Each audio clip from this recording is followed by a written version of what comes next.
When most people think of increasing their income, the first thing that comes to mind is usually some type of new business, maybe a second job, or day trading stocks. Hopefully not that one. But what if I told you that increasing my income over the past 2 years or so was also heavily impacted by several small daily habits that alone don't really do much, but when combined together and applied over a year's time have actually contributed greatly to increasing my productive output and therefore also translated over into increasing my income. Hey everyone, my name is Griffin, and the goal of my channel is to help you discover new ways to increase your income, mainly through investing, but then also through sound personal finance practices. In today's video, I wanted to share with you 6 daily habits that I've been trying to apply to my life over the past couple of years or so. And in reality, there are quite a bit more than 6, but I've boiled them down to the highest impact habits that will definitely have a net positive impact on your life and your finances. In fact, there's concrete science backing the power of consistent action through daily habits. And if you're able to apply them for minimum 1 month, these habits start literally becoming a part of who you are as a person, to the point where your subconscious mind starts applying them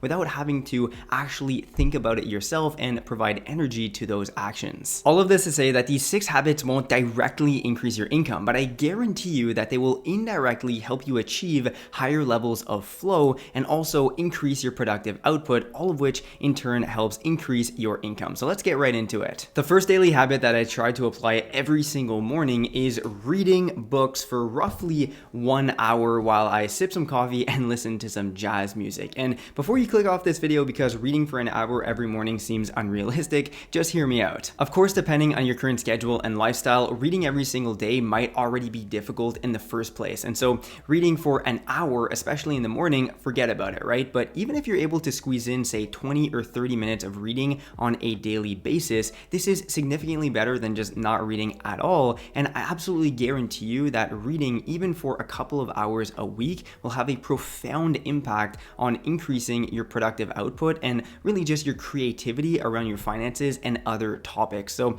if you're able to read topics such as business, finance, investing, and even just personal finance in general, this is going to be extremely important to incorporate on a daily basis. Think of it, most people spend nearly 2 decades in school where they read thousands of pages a year, but once they graduate, reading grinds to a halt. And I believe that this is a huge mistake, especially if you're looking to improve your life as well as your income. The thing about reading is that this quite literally is your continued education once you've graduated or ended school. And so for usually less than $20 for one single book, you're able to fully access and download into your own brain someone else's years of research and expertise in a given topic. That to me is a bargain. And by the way, the reason why I try to read for a given hour at a time is because the hour allows me to get a lot more invested into what I'm reading and therefore be in more of a flow state where I feel like I'm able to consume and absorb a lot more of what I'm reading at hand instead of just 15 minutes at a time. So with this in mind, reading for say 20 minutes a day, if that's all you're able to allocate towards this daily habit, is still much better than not reading at all. However, if you're able to, I would even recommend trying to limit the amount of times you're reading per week, maybe even say 2 or 3 times. If you are able to, then allocate the 1 hour time block towards reading, because therefore you're going to be able to absorb a lot more of what you're reading. It's also important to mention that while I'm reading, I always have a trusty highlighter, a pen, as well as sticky notes so that I can annotate the passages that resonate most with me, and also so that I can question what I'm reading and sort of apply it to my own situation so that it's more of a productive activity, and so that I can reference the book in a quicker manner later on down the line when I want to come back to the book and find the best passages. It's pretty much impossible for me to give an accurate return on investment regarding the amount of money I've spent on books over the past couple of years and then the amount of income I've been able to generate from the concepts and knowledge that I've retained and gained from those books, but I can comfortably say that for probably around less than $300 for all of these books, as well as the other ones in my library, I have created hundreds of thousands of dollars from the concepts that I've gained from those books and then applied it to my own life, specifically in business, stock market, as well as real estate investing. So I've said it before and I will say it again, read books, even if it's just 1 per month. This is one of the best daily habits that you can incorporate into your life. Moving on to the second habit, this one is arguably the most important, especially for myself, who's someone who can easily get distracted, and that will be be putting my phone in another room while I'm working to try and limit the amount of distractions. There's absolutely no denying the fact that most people are addicted to their phones, and with my entire business revolving around social media, right, with this YouTube channel as well as my other social platforms, well, it's extremely difficult for me to differentiate work from personal time. And so therefore, I often get highly distracted with social media during the day if I don't take action, like putting my phone away in another room. I'm sure many of you can relate to this, that even just having your phone on your desk or in the room while you're trying to work can be extremely distracting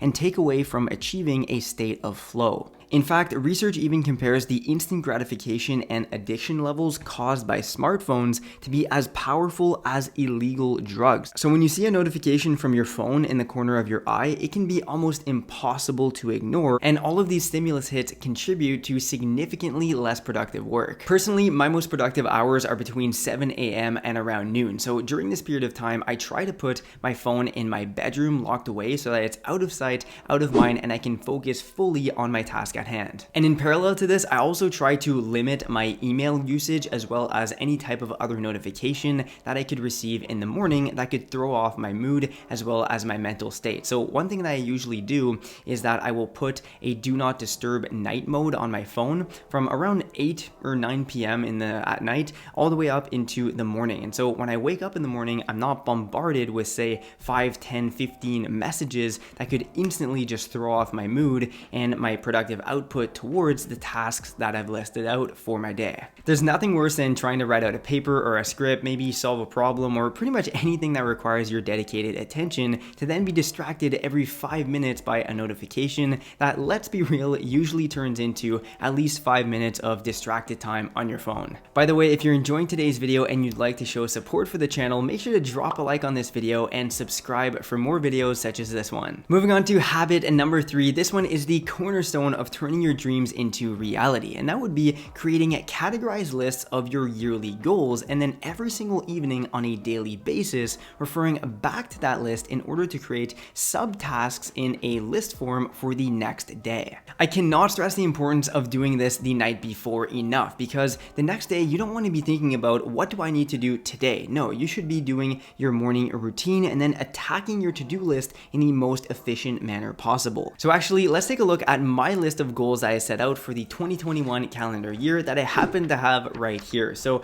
as we can see, it's a list of quite bold goals, especially for myself at the time at the beginning of this year. And what this is allowing me to do is train my brain to think outside of the box in order to discover new and interesting ways to increase my income and therefore achieve these goals at hand. What's certain though is that these are pretty much all irrelevant if you don't align your daily subtasks and sub goals towards the bold goals that you set out for yourself in the first place. This is a concept that was solidified for me upon reading the book Bold by Peter H. Diamandis, along with the book The Compound Effect by Darren Hardy, where your yearly and even life goals need to be incredibly bold to begin with. But losing 50 pounds in say a week or creating a company that impacts millions in a year is pretty much impossible. Rather, it's through daily consistent action over time that this compounds and creates the greatest results possible. So as I'm progressing through my workday, I actually check off the tasks at hand so that I can visually see how I'm crushing through my goals. This is something that I've actually been doing for years, and over the past say 5 years, I've filled multiple entire booklets like this with my daily task list, as well as pretty much anything else that I'm thinking of